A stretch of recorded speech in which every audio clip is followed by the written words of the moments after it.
না হলে আপনার এটাতে আবার জয়েন করবেন। আচ্ছা, যেটা বলতেছিলাম, যে তাহলে আরএফ এর কাজটা হচ্ছে আপনার এই যে যদি সার্কিটে কোনো অফসেট কারেন্ট থেকে থাকে তাহলে সেটাকে ও হচ্ছে কন্ট্রোল করে বা মিনিমাইজ করে, কমায় দেয়। তো এই জন্য আমরা আরএফ এর মানটাকে অলওয়েজ এই আরে সমান রাখবো। এটা হচ্ছে একটা ডিজাইনের একটা ইম্পর্টেন্ট জায়গা।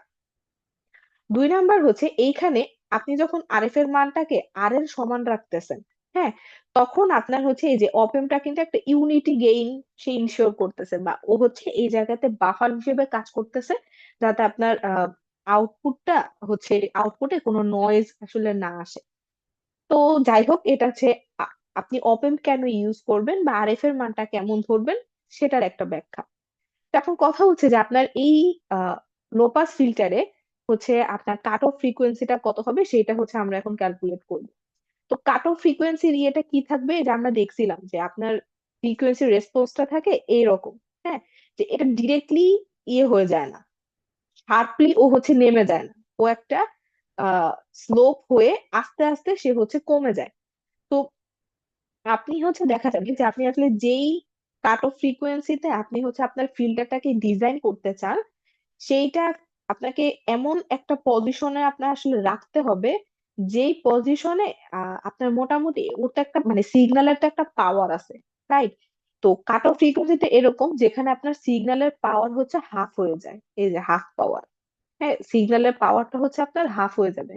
কারণ সিগন্যালের পাওয়ার হাফ হয়ে যায় মানে এর থেকে যদি কম হয় তখন দেখা যায় যে আপনার ওই সিগন্যালের জন্য আপনার অ্যামপ্লিটিউডের ভ্যালুটা এতই কমে যায় যে ওটা আসলে কোনো আর সিগনিফিকেন্স থাকে না, ওটা খুবই ইনসিগনিফিকেন্ট হয়ে যায়, মানে ওটার আর কোনো গুরুত্ব থাকে না। তো এই জন্য আপনার মানে কাট অফ ফ্রিকোয়েন্সি ওইটা যেখানে আপনার আপনার সিগন্যালের পাওয়ারটা হচ্ছে অর্ধেক হয়ে যায়। তো দেখা গেছে কোথায় আপনার সিগন্যালের পাওয়ার অর্ধেক হয়ে যায়, যেই জায়গাতে আপনার যে গেইনটা আছে সেই গেইনটা হচ্ছে 1/√2 হয়, বা আপনার অ্যামপ্লিটিউডের 1/√2।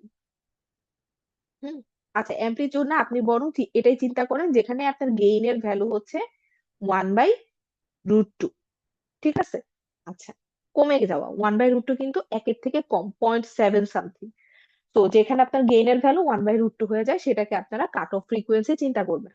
কারণ তার পরের এর থেকে যদি কম হয় তাহলে সেখানে অ্যামপ্লিটিউডের মান কিন্তু অনেক কমে যাবে, কমে যায়, এবং ওটাকে আসলে আর মানে খুব একটা সিগনিফিকেন্স থাকে না তার। তো ভালো কথা। এখন আসেন যে আমরা ফার্স্টে গেইনটা চিন্তা করি, তারপর আমরা কোথায় গেইন 1/√2 হয় সেটাকে আমরা কাট অফ ফ্রিকোয়েন্সি ধরবো।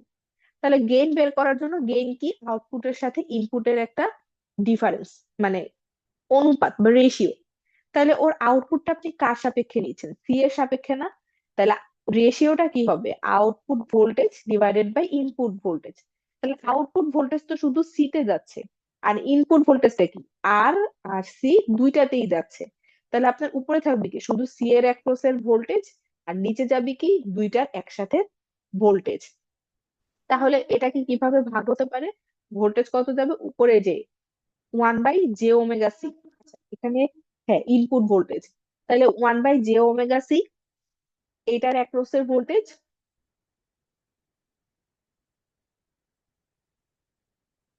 এক মিনিট। উম, তাহলে 2 এটা নাই, হ্যাঁ এটা একটু ভুল আসছে, আপনার এটা একটু কারেকশন করে নিবেন। ঠিক আছে, আর এটা হচ্ছে ওকে। তো যেটা বলতেছিলাম, তাহলে দেখেন এইটা কি হবে আপনার আউটপুটে কি, ও, তাইলে 1/j ওমেগা সি, আর টোটালটা কত, r+1/j ওমেগা সি। এবার যদি আপনি লসাগু করে দেন মানে জে ওমেগা সি কে নিচে নামায় দেন, তাহলে কি হবে, এইটা কাটাকাটি যাবে আর আর এর সাথে গুণ হয়ে যাবে। তো আপনার টোটাল ভ্যালুটা হচ্ছে কি, যে V0/VI এর টোটাল ভ্যালু হচ্ছে 1/1+j ওমেগা আর সি। এবার যদি এটা তো কমপ্লেক্স ফর্মেটে আছে, তো এবার যদি এটাকে আপনি হচ্ছে মডুলাস করেন তাহলেই তো আপনি গেইনটা পেয়ে যাবেন। তো গেইন বা এর মডুলাস ভ্যালুটা হচ্ছে কত, 1/√1+ওমেগা স্কোয়ার আর স্কোয়ার সি স্কোয়ার। সো এইটা হচ্ছে আপনার টোটাল গেইনের ইকুয়েশন। ভালো কথা। এখন আসেন ফ্রিকোয়েন্সির উপরে আপনার গেইনটা কিভাবে ডিপেন্ডেন্ট। তো যেহেতু এটা একটা লো পাস ফিল্টার, তো স্বাভাবিকভাবে আপনি হচ্ছে এক্সপেক্ট করবেন যখন আপনার ফ্রিকোয়েন্সির ভ্যালু একদম কম, বা আপনি ধরেন জিরো, সেখানে আপনার গেইন কি থাকবে, একদম হাইয়েস্ট গেইন বা এক। এক মানে হচ্ছে একদম মানে যেখানে আপনি একদম ইনপুটে যা দিবেন আউটপুটে আপনি এক্স্যাক্টলি তাই পাবে। গেইন মানে বোঝাচ্ছে যে আপনার ইনপুটের রেসপেক্টে আপনি কতটুকু আউটপুট পাচ্ছেন। তো গেইন এক মানে হচ্ছে যে আপনি ইনপুটে যা দিচ্ছেন আউটপুটে আপনি তাই পাচ্ছেন। তাহলে দেখেন যে ওমেগা ইকুয়াল টু যদি জিরো হয়, মানে কি এই জায়গাতে ওমেগা ইকুয়াল টু যদি জিরো হয় তাহলে পুরাটাই জিরো হয়ে যাবে। তাহলে নিচে থাকবে এক, উপরে থাকবে এক, তাহলে আপনার গেইনের মান কত? এক। হ্যাঁ, সো এটা হচ্ছে আপনার এম মানে হচ্ছে ম্যাক্সিমাম গেইন। হুম, ওকে। তো এবার আমরা তো চাই কাট অফ ফ্রিকোয়েন্সি ডিজাইন করতে, তো আমি ধরে নিলাম আপনার কাট অফ ফ্রিকোয়েন্সি হচ্ছে omega equal to omega C. Omega C এর মান কত আমরা জানি না, সেটাই আমরা বের করবো। তাহলে ওমেগা সি তে আপনার গেইনের ভ্যালু কত হয়? 1/ম্যাক্সিমামের √2 ভাগ, অথবা ম্যাক্সিমাম তো আসলে এক, তো 1/√2। তাহলে আমরা, এবং আপনার এই পাশে ইকুয়েশনটা কত, 1/√1+ওমেগা সি স্কোয়ার আর স্কোয়ার সি স্কোয়ার, মানে ওমেগার জায়গায় আমরা ওমেগা সি লিখছি। এখন এই জায়গাটা থেকে আমরা হচ্ছে ওমেগা সি এর মানটা বের করব। তো দেখেন দুই পাশে যেহেতু রুট আছে, তাহলে আমার প্রথম কাজ হচ্ছে এটাকে স্কোয়ার করে দাও। এবং উপরে দুইটারই ওয়ান, স্কোয়ার করে আমি উল্টাই দিলাম।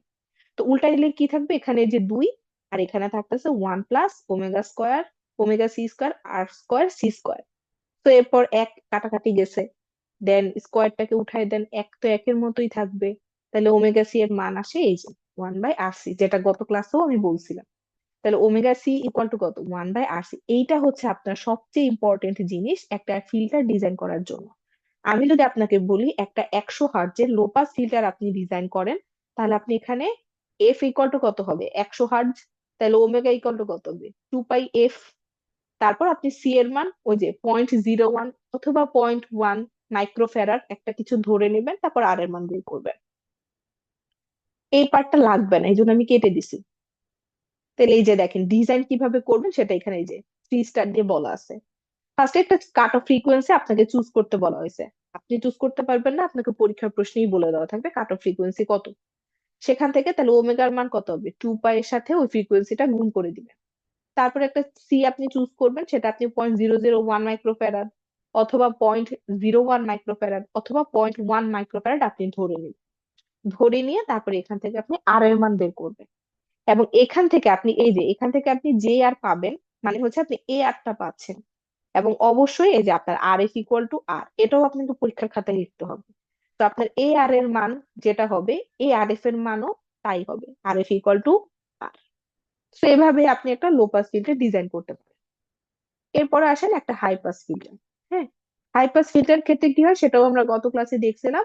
হাই পাস ফিল্টার হচ্ছে শুধুমাত্র আমরা আউটপুটটা এবার সি এর সাপেক্ষে না নিয়ে আমরা আউটপুটটাকে আর এর রেসপেক্টে নিব, তাহলে আমরা একটা হাই পাস ফিল্টার পাবো। তো এখন আমি কি করব, ওই হাই পাস ফিল্টারের জন্য আপনারা হচ্ছে ফার্স্টে এই যে আউটপুট কত হবে, তাইলে এবার আউটপুটে যাবে আপনার কি আছে আর, তো উপরে যাবে আর আর নিচে যাবে R+j ওমেগা সি। তাহলে এখন এইটা তো আসলে আর এইভাবেই আছে। এবার যদি আপনি আর দিয়ে ভাগ করে দিতে পারেন, হ্যাঁ, আর দিয়ে যদি ভাগ করে দেন তাহলে আপনার দেখেন কত আসতেছে। এই যে উপরে এক আসবে, পুরাটাকে আর দিয়ে ভাগ করলে এখানে এক আসবে, এটাও এক চলে আসে। হুম, আচ্ছা, এই যে হ্যাঁ, পুরাটাকে যদি আপনি আট দিয়ে ভাগ করে, আছে এখানে একটা আর এক্সট্রা আসছে, এই একটা নাই। বুঝছেন, খেয়াল করেন এই আরটা কিন্তু নাই। তো এবার যখন আপনি আট দিয়ে ভাগ করবেন তখন এ আর কাটা, এইটাও কাটা যাবে, আর এই জায়গাতে একটা এক্সট্রা আর আসবে, এই যে এই জায়গাতে একটা এক্সট্রা আর আসবে, কারণ জে ওমেগা সি তো এখানে আবার ভুলে ওরা একটা আর লিখছে। আচ্ছা, একটা আর আসলো। তো এবার কি করবেন, আপনি মডুলাস ক্যালকুলেট করবেন। মডুলাস ইকুয়াল টু কত, 1/√1 এই যে জাস্ট এটা স্কোয়ার হয়ে যাবে, স্কোয়ার 1/ওমেগা আর সি স্কোয়ার। এবার আসেন, যেহেতু একটা হাই পাস ফিল্টার, তো আপনার এক্সপেকটেশন কি, এটা হচ্ছে যে আপনার ইনফিনিটি মানে ওমেগা ইকুয়াল টু যখন অনেক হাই ইনফিনিটি। তো দেখেন ওমেগা ইকুয়াল টু যদি ইনফিনিটি হয়, তো 1/ইনফিনিটি